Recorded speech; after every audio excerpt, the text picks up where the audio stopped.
Bonsoir, c'est trop bien d'être là. Bon, ça va être bref, hein, mais intense, comme mon mariage. Je m'appelle Elena, j'ai un petit accent, il est très mignon, très chantant. C'est juste, vu mon physique, incroyable d'ailleurs, et mon prénom, yeah. Et mon prénom, tu vois, on pourrait avoir un doute sur l'origine de cet accent. Est-ce que c'est un accent plutôt spaghetti, plutôt l'arme nucléaire? Ce n'est pas les spaghettis. Non, je viens de Russie. Surprise! Il y a les Ukrainiens dans la salle! Yeah! Ça va, je ne cherche ni guerre ni hébergement. Tout va bien, tout va bien, tout va bien, tout va bien. Ça fait très longtemps que je suis en France. Ça fait 13 ans que je suis en France. Le français n'est pas ma langue maternelle. Je l'ai appris justement en arrivant en France. Il y a 13 ans, j'avais pas le choix. Personne ne parle anglais dans ce putain de pays, on est d'accord? C'est incroyable. J'ai fait énormément d'efforts pour parler français le plus vite possible. La journée, je prenais les cours et le soir, quand je rentrais, je regardais l'émission Un dîner presque parfait. Oui, oui. C'est grâce à cette émission j'ai appris que les Français sont tous faux culs. Voilà, c'est ça que j'ai appris.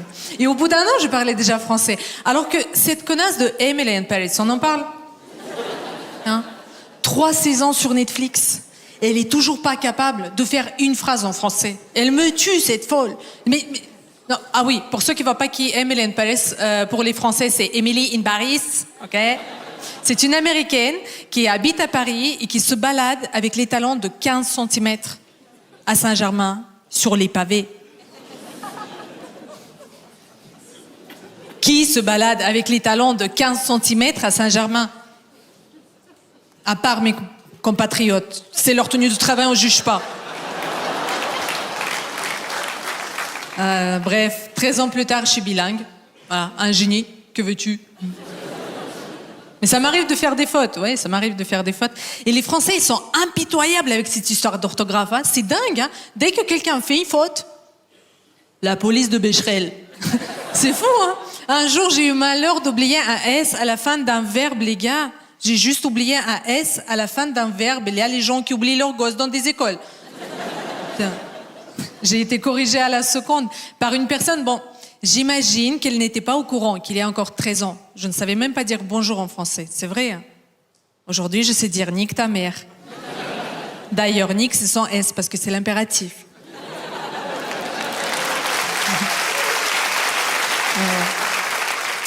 Et ouais, depuis que je suis en France, j'ai connu 3 présidents français, mais j'ai pas retenu leur nom.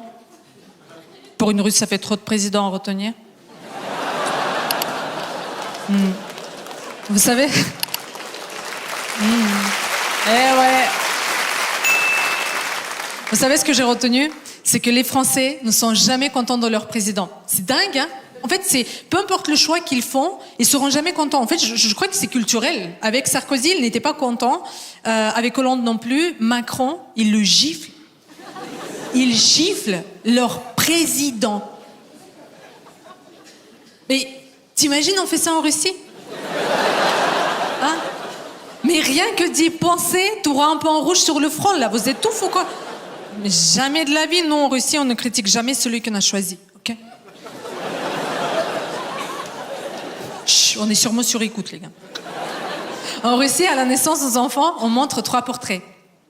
Ça, c'est ta mère. Ça, c'est ton père, mais il va sûrement se barrer avant que tu fêtes tes 16 ans. Et ça, c'est Vladimir. Lui, il va jamais se barrer, hein. Non. Ce sera aussi le président de tes enfants et de tes petits-enfants. On n'a pas le choix en Russie. En France, ils ont le choix, mais ils ne l'assument pas. Et je me dis, c'est quand même très important d'assumer les choix qu'ils ont fait dans la vie, n'est-ce pas? Même si tu as fait un choix que tu regrettes. Par exemple, tu as fait un enfant. Moi, je comprends pas pourquoi les gens font des enfants, sincèrement. Je me dis, attends, si tu t'ennuies dans la vie, ok? Il y a plein d'autres activités qui t'offrent les sensations fortes. Plein. Saut en parachute, sodomie, escape game. Hein? Plein. Mais j'aime pas les gosses, en fait. J'aime pas les enfants, et surtout les petits, là, les gamins, ils sont tout petits merdeux, là. Dès que je les vois, j'ai envie de prendre ma pilule alors que je ne prends pas normalement. Ça m'angoisse, mais d'une force, je te raconte pas. Putain. Ah ouais, je ne veux pas d'enfant. Et je le vis très bien. Mon fils, un peu moins, par contre. Ouais. Ouais, j'ai un enfant. Je sais, on dirait pas, j'ai gardé la ligne, c'est incroyable. Alors franchement, pour garder la ligne, c'est tellement simple.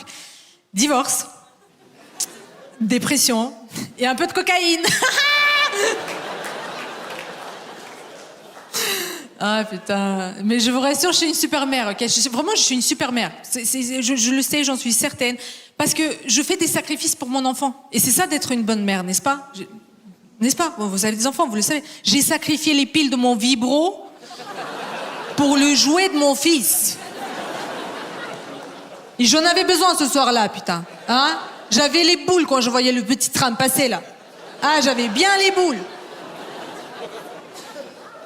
J'en ai parlé sur les réseaux. J'ai raconté cette histoire sur les réseaux. Et suite à cette vidéo, j'ai été contactée par une marque de sextoy qui m'ont dit « Bonjour madame, nous on fait des sextoys sans pile. » Ouais.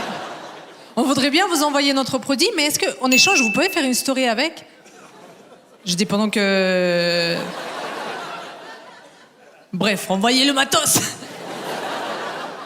Ils m'ont envoyé un engin. Bon, puisqu'on est comme une famille maintenant, c'est difficile de me surprendre, tu vois, j'en ai vu des choses dans ma vie. Mais là, putain, c'était un énorme engin avec plein de vitesses et une couleur pour chaque vitesse. Je dis, mais qu'est-ce que tu fous avec? Mais bon, comme une influenceuse qui se respecte, avant de balancer les codes promo en story, il faut que je teste le produit.